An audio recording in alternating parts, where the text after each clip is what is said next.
गुरु के सुमिरन मात्र से नासत विघ्न अनंत। तेहि ते सर्वारंभ में ध्यावत है सब संत। बोलिए सद्गुरुदेव की जय। सद्गुरु कबीर साहब का एक साखी है। जहिया जन्म मुक्ता हता तहिया हता न कोय, छठी तुम्हारी हौ जगह तू कहाँ चला बिगोय।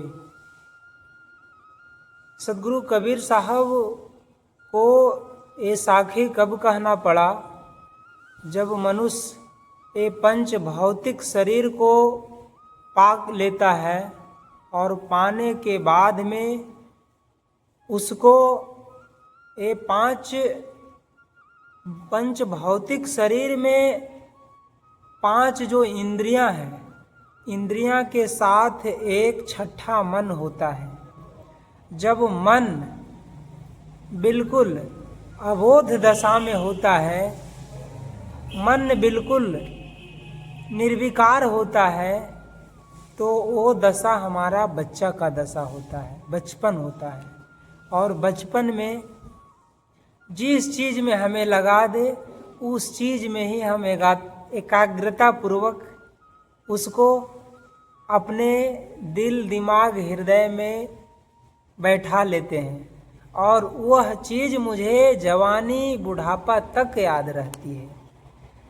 लेकिन जैसे जैसे बच्चा बड़ा होते जाता है, बड़ा होने के बाद उसका मन जगता है और मन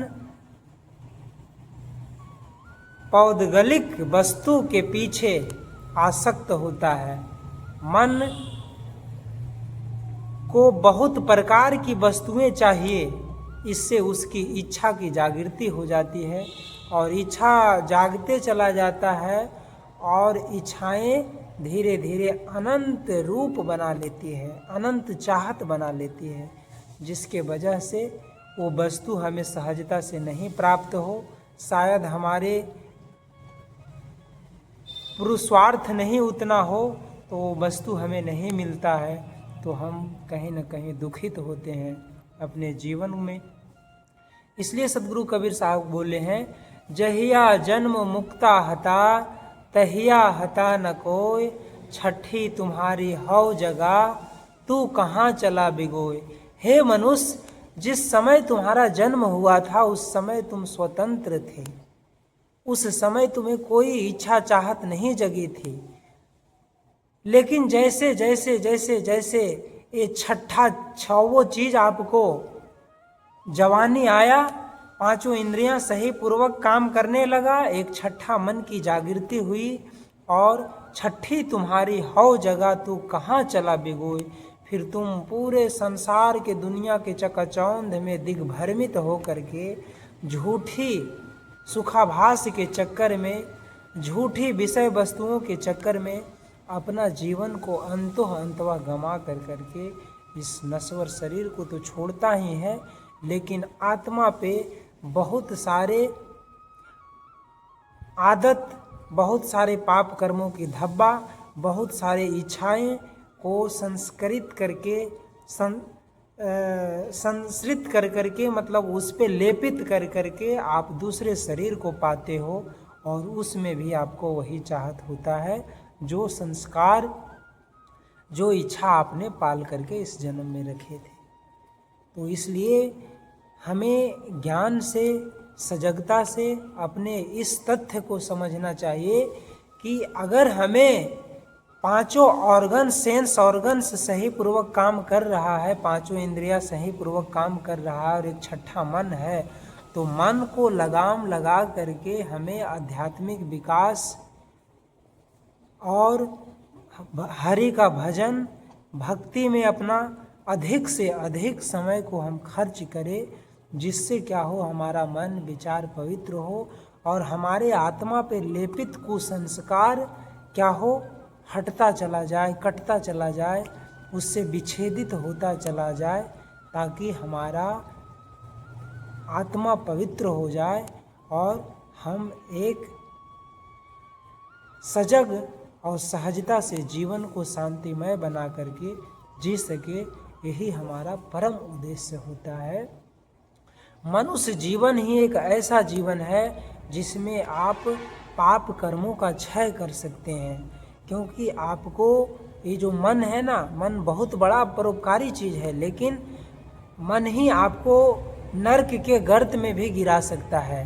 जब मन को आप विषय वस्तु के चक्कर में दौड़ा देंगे तो मन आपको नर्क के गर्त में ही डुबा देगा। और उस मन को अगर आप सही डायरेक्शन दे दिए, सही दिशा दे दिए, तो आपकी दशा बदल के भर देगी। इसलिए सदगुरु कबीर साहब कहे हैं कि जहिया जन्म मुक्ता हता तहिया हता न कोई, छठी तुम्हारी हौ चला तू कहाँ चला बिगो। हे मनुष्य, जहिया जन्म तुम्हारा हुआ उस समय तुम्हारे ऊपर कोई आडंबर, कोई भौतिक वस्तु के लिए कोई चाहत नहीं थी।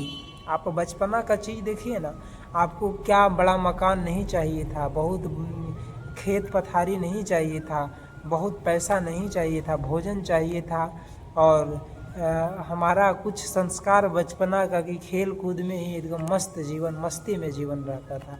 लेकिन वो सारी चीज़ भूल करके हम कहीं ना कहीं जैसे ही हमारे सेंस ऑर्गन डेवलप हुआ, हमारे मन काम करने लगा, तो हमें विषय वासना भोग में लिप्त होकर करके अनंत इच्छाएं को पाल करके अपने जीवन को अशांतिमय बना करके रखे हुए हैं। ज़्यादा कुछ नहीं कहते हुए इस पे ध्यान देना है कि अपने पांचों सेंस ऑर्गन को के साथ साथ एक छठा मन को कंट्रोल करके इस मनुष्य जीवन में साधना, भक्ति, संयम और आध्यात्मिक विकास ही हमारा जीवन का परम उद्देश्य है।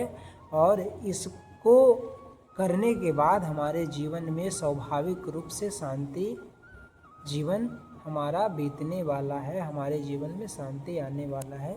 बोलिए सद्गुरु देव की जय।